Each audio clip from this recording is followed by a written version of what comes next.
আসসালামু আলাইকুম ভিউয়ার্স। ভারত মহাসাগরের মুক্তখ্যাত ছোট্ট দ্বীপ দেশ শ্রীলঙ্কা। প্রকৃতি, ইতিহাস, সমুদ্র সৈকত, পাহাড় আর চা বাগানের অপূর্ব সমন্বয়ে ছোট্ট এই দেশটিকে করে তুলেছে বিশ্বের অন্যতম আকর্ষণীয় পর্যটন গন্তব্যে। রামায়ণ মহাকাব্যের সেই রাক্ষস রাজা রাবণের রাজ্য দেখতে হলে আপনাকে আসতে হবে এই শ্রীলঙ্কাতেই। চলুন তাহলে শুরু করি আমাদের আজকের শ্রীলঙ্কা ভ্রমণ। হ্যালো, আসসালামু আলাইকুম। আসসালামাইকুম। সো ভিউয়ার্স, আমরা এখন on the way to Colombo. সন্ধ্যা 8টায়, রাত 8টায় আমাদের ফ্লাইট। আর আমি আর আহনাব যাচ্ছি। আর পেছনের গাড়িতে দেখা যাচ্ছে, হ্যাঁ ওই যে পেছনের গাড়িতে আসতেছে হচ্ছে গিয়ে আমাদের পুরো পরিবার। এখন আমরা আছি হচ্ছে হাতির ঝিলে। আজকে সকাল থেকেই আকাশটা বেশ মেঘলা। যদিও আমাদের এবারের শ্রীলঙ্কা ট্যুরটি ঈদ হলিডেতে, তো সেই চিরচেনা ঢাকার সেই ট্রাফিক জ্যাম আজকে একেবারেই চোখে পড়ছে না। আমরা গুলশান হয়ে বনানী হয়ে কিছুক্ষণের মধ্যে পৌঁছে যাব হযরত শাহজালাল আন্তর্জাতিক বিমানবন্দরে। ভিউয়ার্স, ঘড়িতে এখন বিকেল 5টা, আর বলতে বলতে আমরা চলে এসেছি এয়ারপোর্টে। আমাদের ডিপার্চার টার্মিনাল 2 থেকে আমরা সিকিউরিটি চেকিং আর ইমিগ্রেশন শেষে খুব বেশি একটা সময় পাবো না। রমজান মাস, আমাদেরকে দ্রুত লাউঞ্জের দিকে চলে যেতে হবে ইফতারির জন্যে। তো আমরা চলে আসলাম বলাকা লাউঞ্জে আমাদের সিকিউরিটি এবং ইমিগ্রেশন শেষ করে। রমজান মাস, ইফতারের সময় হয়ে গেছে, তাই আমরা একটু দ্রুতই এখানে চলে আসছি। বলাকা লাউঞ্জের পক্ষ থেকে আজকে ইফতারির এই আয়োজন। আপনাদের যাদের ডাচ বাংলা ব্যাংকের প্লাটিনাম বা ভিসা ক্রেডিট কার্ড আছে, আপনারাও চাইলে এই সুবিধাটি অ্যাভেল করতে পারবেন। ইফতারির পরে আমরা চলে গেলাম আমাদের ফাইনাল চেকিংয়ের জন্যে। 8টা 10-এ আমাদের ফ্লাইট। আমরা সরাসরি চলে গেলাম ইন্ডিগো কাউন্টারে। আর এখানে যেই জানতে পারলাম যে আমাদের flight delay due to bad weather. প্রচণ্ড বৃষ্টি হচ্ছে বাইরে, এবং আমাদেরকে ইন্ডিগো কর্তৃপক্ষ ইনফর্ম করলো যে এখনো ফ্লাইট ল্যান্ড করে নাই। অবশেষে প্রায় 2 ঘন্টা ডিলে হওয়ার পরে আমাদের প্লেন এইমাত্র এসে পৌঁছেছে। আমরা ক্লিয়ারেন্স পেয়ে এখন প্লেনে উঠলাম। আমাদের ফ্লাইট ছিল রাত 8টায়, কিন্তু এখন প্রায় 10টা 10। সো এখন আমরা রওনা দিচ্ছি চেন্নাইয়ের উদ্দেশ্যে। চেন্নাইতে আমাদের 2 ঘন্টার ট্রানজিট এবং ফ্লাইং আওয়ারও 2 ঘন্টা। আনুমানিক রাত 12টা 10 নাগাদ আমরা পৌঁছে গেলাম চেন্নাই এয়ারপোর্টে। এয়ারপোর্ট কর্তৃপক্ষ আমাদেরকে বাসে করে টার্মিনালে নিয়ে গেল। এখানেও বৃষ্টি হচ্ছিল। চেন্নাই এয়ারপোর্টে এইটা আমার প্রথম আগমন, কিন্তু এক্সপিরিয়েন্সটা খুব একটা ভালো হয় নাই। এটা একটু ভিন্ন। আমি পৃথিবীর অনেক দেশে অনেক এয়ারপোর্টে ঘুরে দেখেছি যেখানে ট্রানজিট সময়টা আপনি পুরো এয়ারপোর্ট ঘুরে আপনি দেখতে পাবেন, কিন্তু এইখানে তারা একটা সুনির্দিষ্ট জায়গায় নিয়ে আসে একটা রুমের মধ্যে। সেখানে অনেকেই আছে যে 10 ঘন্টা ট্রানজিট, তারা ওইখানে ওয়েট করে। এখানে টেলিফোনের মাধ্যমে ফুড অর্ডার করা যায়, বাট দ্যাট ইজ অল। মানে এটা আসলে একটা আন্তর্জাতিক রুটে ট্রাভেলারের জন্য এটা আমার কাছে মনে হয় একরকম পেইন। যাই হোক, চেন্নাই থেকে আমাদের কানেক্টিং ফ্লাইট কলম্বো, 1.5 ঘন্টার জার্নি শেষে আমরা আনুমানিক রাত 2টায় পৌঁছাইলাম। কলম্বো এয়ারপোর্টটা বেশ চমৎকার, গোছালো। এখানেও তাদের চিরাচরিত সেই গ্রিনের একটা ছোঁয়া আছে। ভিউয়ার্স, আপনারা যারা শ্রীলঙ্কা ভ্রমণ করবেন, আপনাদের ভিসার ব্যাপারে আমি একটা তথ্য দিয়ে রাখি। এখানে ভিসা অন অ্যারাইভাল ভিসা দেয়া হয়, কিন্তু শ্রীলঙ্কান কর্তৃপক্ষকে একটা ইটিএ ফর্ম পূরণ করতে হয় এবং এর জন্য $25 করে পে করতে হয়। এটা চাইলে আপনারা বাংলাদেশ থেকেও এই ফর্মটা পূরণ করে, ইলেকট্রনিক ট্রাভেল অথরাইজেশন, এই ফর্মটা পূরণ করে আপনারা যদি চলে আসেন, তাহলে এইখানে জাস্ট ইমিগ্রেশন হয়তো আপনাকে জিজ্ঞাসা করবে আপনি কোথায় যাচ্ছেন, কতদিন থাকবেন, অ্যান্ড দ্যাট ইজ অল। খুব বেশি একটা প্রশ্ন তারা করে না, এবং আপনি যে কয়েকদিন থাকবেন সেই কয়েকদিনের জন্য তারা আপনাকে একটা ভিসা দিয়ে দেয়। এটা জাস্ট একটা স্ট্যাম্পের মতো একটা সিল দিয়ে দেয়। তো আমি ঢাকা থেকেই এটা করে নিয়ে আসছিলাম, তাই আমার আর এখানে এসে করা আর প্রয়োজন হয়নি। যারা চান যে আমি ঢাকা থেকে করব না, তারা এই এয়ারপোর্টে পৌঁছেও করতে পারবেন। তো সেখান থেকে আমরা এতে চলে আসলাম ইমিগ্রেশনের দিকে। ইমিগ্রেশনের স্টাফরা অত্যন্ত আন্তরিক, আমাদের খুব বেশি একটা সময় লাগেনি। ইমিগ্রেশন শেষে আমরা সরাসরি চলে আসলাম বেল্ট সেকশন, যেখানে আমাদের লাগেজ পেতে খুব বেশি একটা সময় প্রয়োজন হয় নাই। আমরা 25 to 30 মিনিটের মধ্যে আমাদের লাগেজগুলো হাতে পেয়ে গেছি। ভিউয়ার্স, আপনারা যারা শ্রীলঙ্কান সিম নিতে চান, লাগেজ বেল্টের পাশেই সিম শপগুলো এখানে, আর তার পাশেই হচ্ছে ডলার এক্সচেঞ্জের কাউন্টারগুলো। শ্রীলঙ্কান 800 থেকে 2000, 2500 রুপির মধ্যে বিভিন্ন প্যাকেজের এখানে সিমগুলো পেয়ে থাকবেন। সাধারণত একটা নতুন জায়গাতে গেলে আপনি যদি একটা লোকাল সিম নিয়ে নেন, এটা আপনাকে প্রচণ্ড হেল্প করবে ট্রাভেলিংয়ের সময় ড্রাইভার সাথে কানেক্ট করার জন্য বা বিভিন্ন ধরনের কমিউনিকেশন মেনটেন করার জন্য। ডলার এক্সচেঞ্জ এয়ারপোর্ট থেকে করলে রেটটা একটু ভ্যারি করে। তো আপনারা, আমি বলবো কিছু ডলার, ধরেন $100 মতন আপনারা এখানে এক্সচেঞ্জ করে নিতে পারেন। কারণ কলম্বো শহর থেকে এয়ারপোর্ট প্রায় 32 কিলোমিটার দূরে, এবং মধ্যরাতে আপনারা মানি এক্সচেঞ্জগুলো শহরে খোলা নাও পেতে পারেন। There is Mr. Manoj. Hello, brother. Nice to meet you. Nice to meet you too.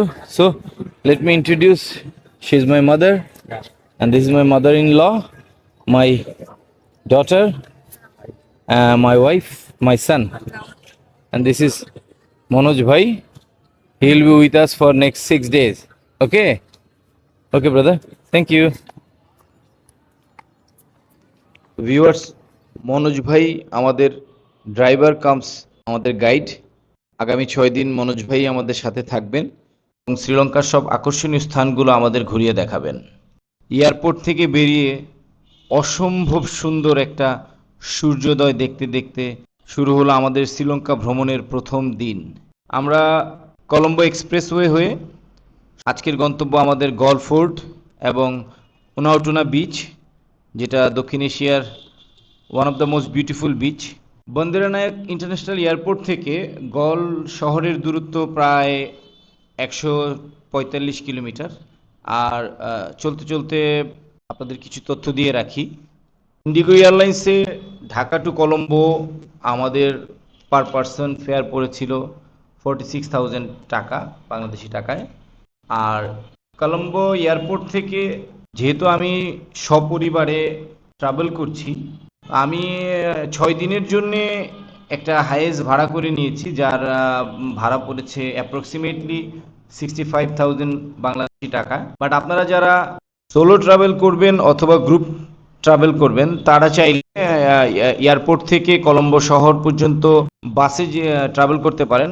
সেক্ষেত্রে বাস ভাড়া পড়বে শ্রীলঙ্কান 200 রুপি পার পারসন। আর কলম্বো শহর থেকে গলফ সিটি পার পারসন ভাড়া পড়বে শ্রীলঙ্কান 700 থেকে 800 রুপি।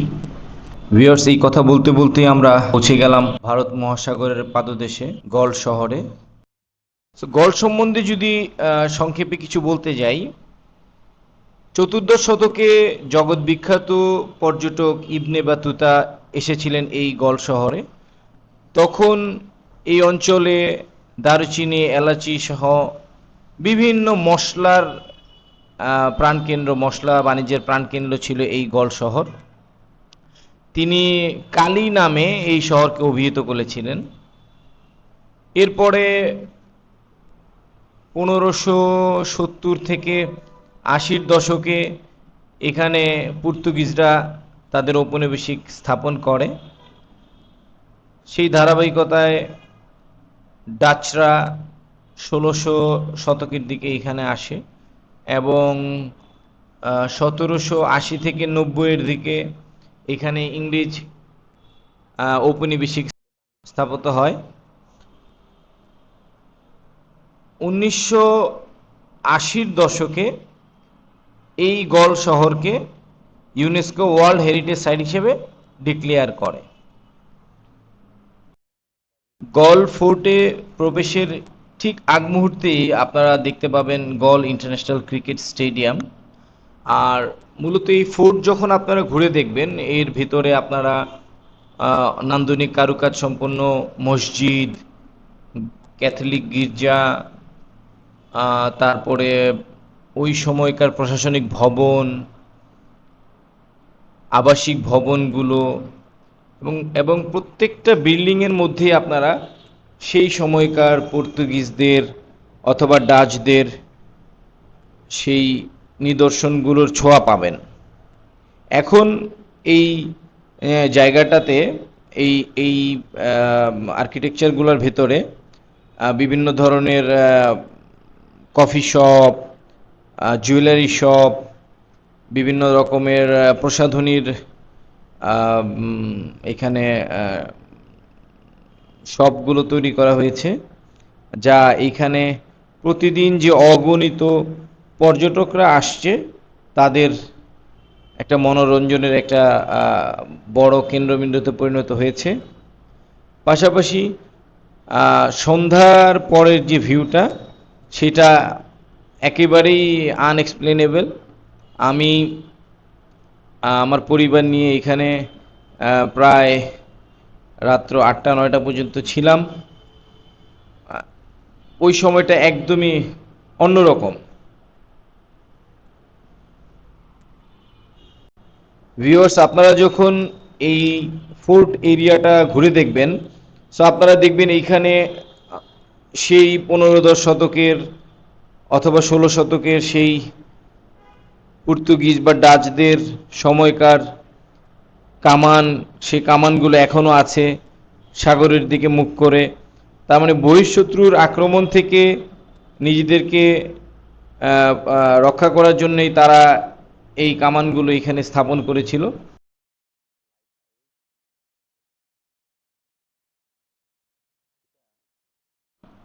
এটা গল ফোর্টে অবস্থিত অসম্ভব সুন্দর একটা মসজিদ।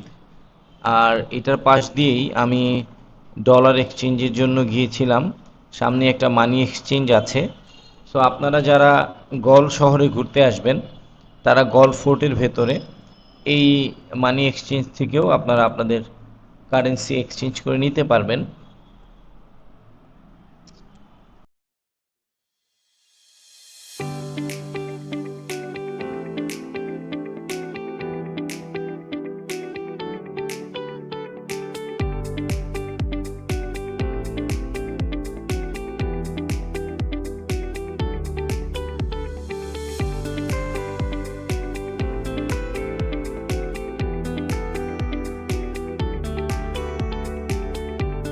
আমরা গল ফোর্ট এরিয়া ঘুরে দেখার পরে চলে আসি সুপার মার্কেটে। এইখানে শ্রীলঙ্কার যে সিজনাল ফ্রুটস, সেই ফ্রুটস মার্কেটে চলে আসি।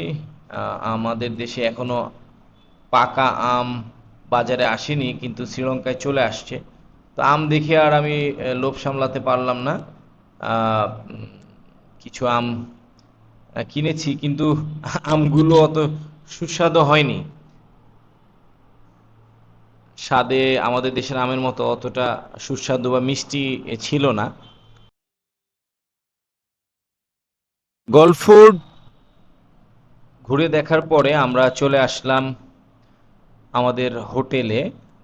দ্যাট মিন্স উনাওয়াটানা বিচের পাশেই একেবারে আমাদের আজকের হোটেলের নাম বুমারাং উনা।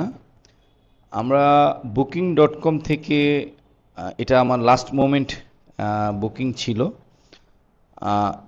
আমাকে প্রতি রুমের জন্য বাংলা টাকায় পে করতে হয়েছে 4000 টাকা, এবং এটা উইদাউট ব্রেকফাস্ট। এর সাথে স্কুটি সার্ভিসটা ফ্রি, বাট যেহেতু আমি স্কুটি চালাতে পারি না, তাই আমি সেই সার্ভিসটা নেইনি। সো বেসিক্যালি এইটা অ্যাকচুয়ালি হোটেল না, হোটেল বললে ভুল হবে, এইটা একটা হোমস্টে। একটা ছোট্ট পরিবার এই তাদের এই এই পৈতৃক এই বাড়িটাকেই তারা একটা হোমস্টেতে কনভার্ট করেছে। নিচে তারা থাকে, উপরটা তারা ট্যুরিস্টদের কাছে ভাড়া দেয়। তো একেবারেই ভেরি ক্লোজ টু বিচ, আমাদের লবি থেকেই বিচ দেখা যায়। সো যারা বিচের কাছে থাকতে পছন্দ করেন, বাজেটের মধ্যে তারা অনায়াসেই এই হোমস্টেটি চয়েস করতে পারেন। সো আমরা চলে আসলাম উনাওয়াটনে বিচে সুইমিংয়ের জন্যে। সাগর পাড় এক কথায় অসাধারণ, একেবারে ব্লু ওয়াটার, নীল জলরাশি। আমাদের দেশের কক্সবাজার সমুদ্র সৈকতের মতন এত বড় সৈকত না এটা, একেবারে চাঁদের মতো কার্ভ আর গোল্ডেন কালারের সেন্ট।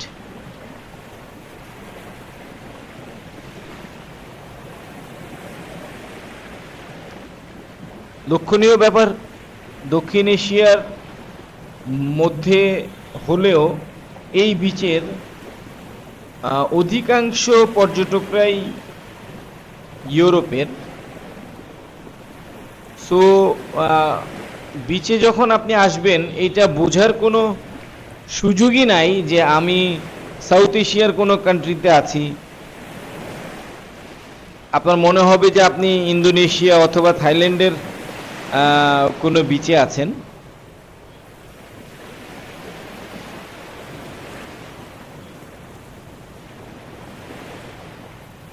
সাগরের গর্জন,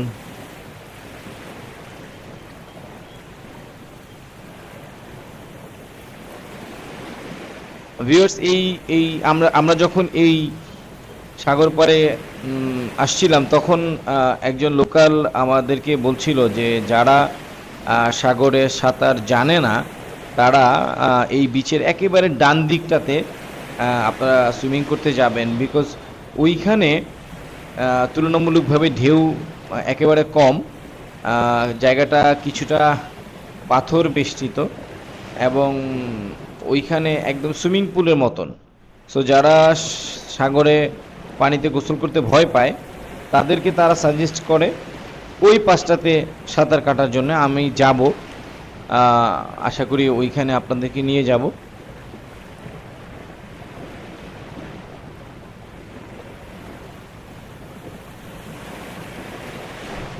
সাগর পাড়ের বিভিন্ন প্রসাধনী শপ, রেস্টুরেন্ট, প্রচুর নারিকেলের দোকান, এখানে ডাব ডাব বিক্রি হচ্ছে। আর 250 রুপি থেকে 300 রুপির মধ্যে আকৃতি ভেদে দাম। আমরা সেই ডাব খেলাম। বিচের সবচেয়ে আকর্ষণীয় বা আমার দৃষ্টিতে যেটা সবচেয়ে আমার আমার মন জয় করছে, সেটা হচ্ছে ক্লিনিংনেস। মানে এত পরিষ্কার, এত ক্লিন, এটা আক্ষেপটা বাড়ায় দেয় যখন আমাদের মনে হয় যে পৃথিবীর সবচেয়ে বড় সাগর পাড়টা আমাদের কক্সবাজার 120 কিলোমিটার লম্বা, কিন্তু আমরা রক্ষণাবেক্ষণের ব্যাপারে অনেক পিছিয়ে। এদের শ্রীলঙ্কা যারা, আমি এই বিচগুলোতে যে পরিমাণ পরিষ্কার পরিচ্ছন্ন, আমরা সেখান থেকে অনেক পিছিয়ে।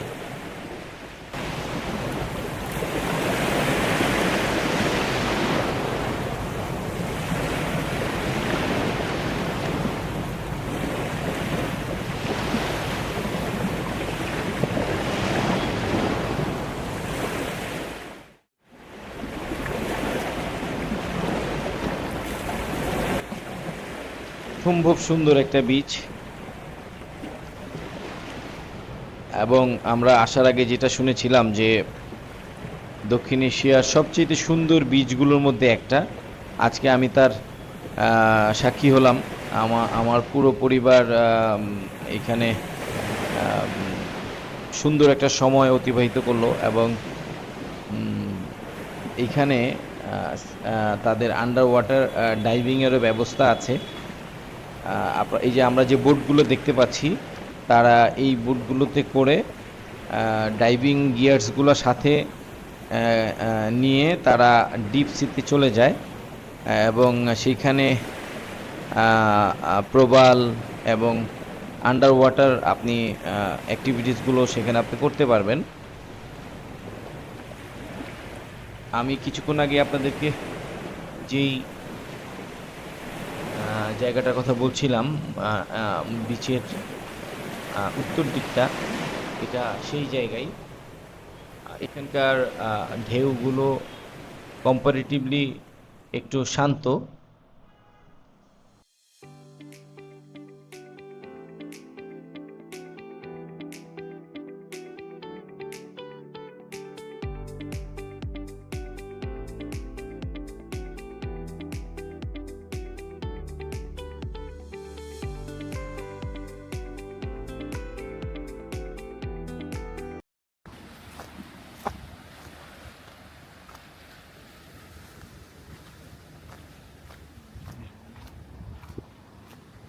ও ওয়াও,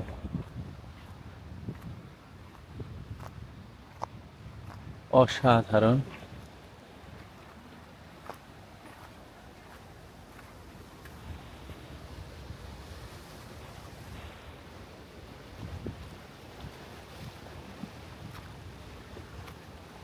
কিছু জিনিস একেবারেই ভাষায় এই সৌন্দর্য প্রকাশ করার না। এই হচ্ছে গিয়ে পুরো বিচ, একদম নীল ব্লু ওয়াটার।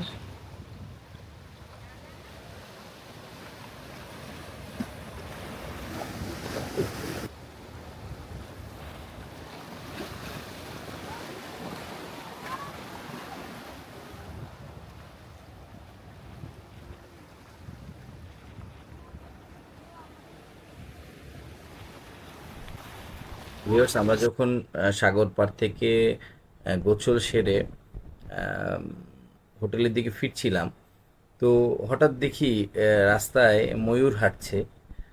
আর এত গ্রিন, এত সবুজ চতুর্দিকে, এত ঠান্ডা কাম একটা এনভায়রনমেন্ট, আর রিসোর্টগুলো এত চমৎকার, ভেরি ক্লোজ টু নেচার। মানে এইখানে বানর, কাঠবিড়ালি, বিভিন্ন প্রজাতির পাখি, গুইসাপ, ময়ূর।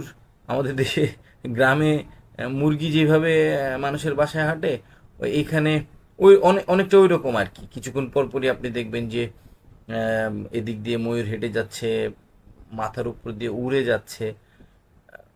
আসলে সত্যি কথা, ভাষায় বলে প্রকাশ করার মতো না, এত সুন্দর।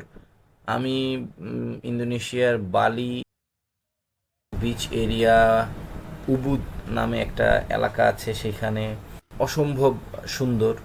তো আমার কাছে এই শ্রীলঙ্কার এই উনাওয়াটানা শহরকে বা এই বিচ এরিয়াকে you can easily compare with Bali. মানে এতে আমার কাছে কোনো আমার কাছে কোনো তফাৎ মনে হচ্ছে না। Very beautiful, very beautiful. Swimming করতে করতে প্রায় আমাদের 4:30টার মতো বেজে গেছে। আর যেহেতু আজকে শেষ রোজা, তাই আমাদের হোটেলে ফিরেই গল শহরের দিকে যেতে হবে। ইফতারির জন্যে আমাদের ভালো একটা রেস্টুরেন্ট খুঁজে বের করতে হবে। আমরা কেএফসিতে ইফতারি করব সিদ্ধান্ত নিলাম, কারণ শ্রীলঙ্কার যে ট্রেডিশনাল ফুড ও সেই খাবারের সাথে আমরা খুব বেশি একটা পরিচিত না। আর আমার সাথে মা, আমার শাশুড়ি আম্মা আছে, আমার ছোট বাচ্চারা আছে, তারাও আসলে খুব বেশি একটা শ্রীলঙ্কান ফুড পছন্দ করছিল না। তো তাই আমি আর কোনো রিস্ক নেইনি, আমরা সবাই চলে গেলাম কেএফসিতে এবং সেখানে আমরা ইফতারি শেষ করে বেরিয়ে পড়লাম গলফ রোড এরিয়াতে। সেই ডাচ ভিলেজ, কফি হাউস, বিভিন্ন প্রসাধনীর শপ, মানে এই গলফ রোডটা অসাধারণ। এখানে সেই পর্তুগিজদের সময়কার বিল্ডিং, ডাচদের সময়কার বিল্ডিং, ব্রিটিশদের সময়কার বিভিন্ন স্থাপত্য, গির্জা, মসজিদ, অসাধারণ জুয়েলারি শপ, লেদারের প্রসাধনী, লেদারের ব্যাগ। হ্যাঁ, একটা কথা সত্যি, সব কিছুই কম্পেয়ারিং টু বাংলাদেশ এক্সপেন্সিভ। যদিও শ্রীলঙ্কার টাকার মান বা রুপির মান কম, কিন্তু সেটা যদি আপনি যখন আপনি কম্পেয়ার করতে যাবেন আমাদের বাংলাদেশের একটা প্রোডাক্টের প্রাইসের সাথে, তো আপনার কাছে মনে হবে যে জিনিসগুলো বেশ এক্সপেন্সিভ।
সারাদিনের জার্নি,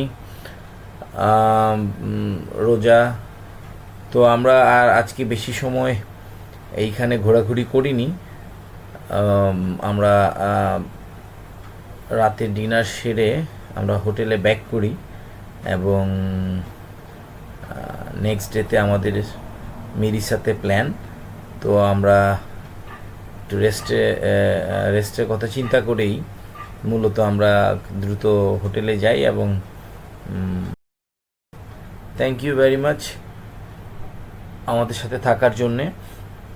আমাদের নেক্সট এপিসোডে আমরা ডে 2 গল টু মিরিসা একটা beach area, coastal beach area.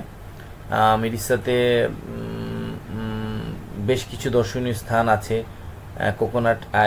Coconut hill, parrot rock. ইনশাল্লাহ আমাদের নেক্সট এপিসোডে আপনাদেরকে আমরা নিয়ে যাচ্ছি মিরিসাতে। ধন্যবাদ, ভালো থাকবেন।